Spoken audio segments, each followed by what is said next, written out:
একটি জনপ্রিয় Anglo Indian recipe যেটা হলো চিকেন ডাক বাংলো, যার স্বাদ একদমই আলাদা এবং সুগন্ধি। এর জন্য আমি নিয়ে নিয়েছি 3টে ডিম এবং দুটো আলুকে মাঝখান থেকে ভাগ করে নিয়েছি। এবার ডিম এবং আলুগুলোকে সেদ্ধ করে নেওয়ার পর তুলে এর জন্য আমি একটা সিক্রেট মশলা তৈরি করে নেব, যার জন্য এর স্বাদ হবে অপূর্ব।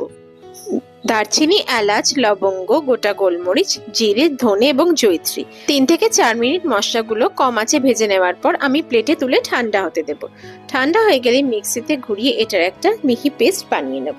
মিহি পাউডারের মতো পেস্টটা আমাকে বানাতে হবে। এর জন্য আমি 500 গ্রাম চিকেন নিয়ে নিয়েছি। এর মধ্যে দিয়েছি স্বাদ মতো নুন, হলুদ এবং লঙ্কার গুঁড়ো, আর দিয়েছি ধনের গুঁড়ো, আর 2 থেকে 3 চামচ টক দই দিয়েছি, আর 2 চামচ দিয়েছি আদা রসুন বাটা আর কাঁচা লঙ্কা বাটা, আর দিয়েছি 2 থেকে 3 চামচ সর্ষের তেল দিয়ে খুব ভালো মতো মাখিয়ে নিয়েছি। এবার প্যানের মধ্যে 5 থেকে 6 চামচ আমি সর্ষের তেল দিয়ে আমি সেদ্ধ করে রাখা আলু এবং ডিমগুলোকে একে একে 3 থেকে 4 মিনিট লাল লাল করে কম আঁচে আমি ভেজে তুলে রেখে দিয়েছি।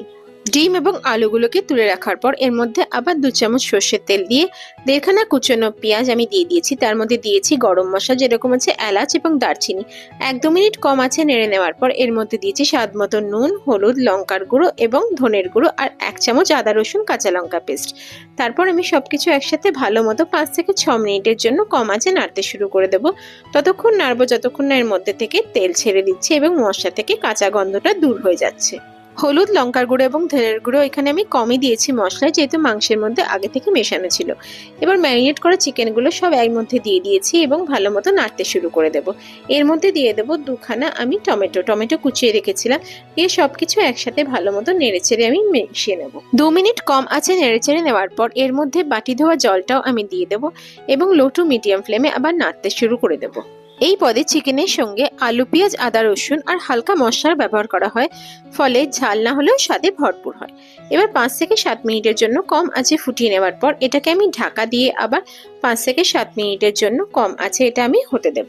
এভাবে ঢাকনাটা খুলে নিয়ে 5 থেকে 7 মিনিট পরই আমাদের দেখতে হবে চিকেনটা হয়েছে কিনা। 60 to 70% চিকেনটা হয়ে গেলে আমাদের ভাজা মশলাটা এর মধ্যে দিয়ে দিতে হবে। 1 থেকে 2 চামচই ভাজা মশলা দেবো, তারপর নেড়েচেড়ে নিয়ে আবার এটাকে হতে দিতে হবে। এখানে আমাদের 70 to 80% তোমরা দেখতে পাচ্ছ চিকেনটা অলরেডি রেডি হয়ে গেছে। এই স্টেজে আমি ভেজে রাখা আলু এবং ডিমগুলো এর মধ্যে একে একে দিয়ে দেব এবং আবার ঢাকা দিয়ে এটাকে 10 মিনিটের জন্য কম আঁচে আমি হতে দেব। ধীর আঁচে রান্না করার কারণে গ্রেভি হয় নরম ও ঘন, যা ভাত বা পাউরুটির সাথে খেতে হয় দারুণ। আমাদের চিকেন ডাক বাংলো অলরেডি রেডি হয়ে গেছে। তোমরা দেখতে পাচ্ছ এখানে পোলাওয়ের সাথে আমি সার্ভ করেছি। সহজ উপকরণে তৈরি এই চিকেন ডাক বাংলো রেসিপি পারিবারিক খাবারের জন্য একদম পারফেক্ট।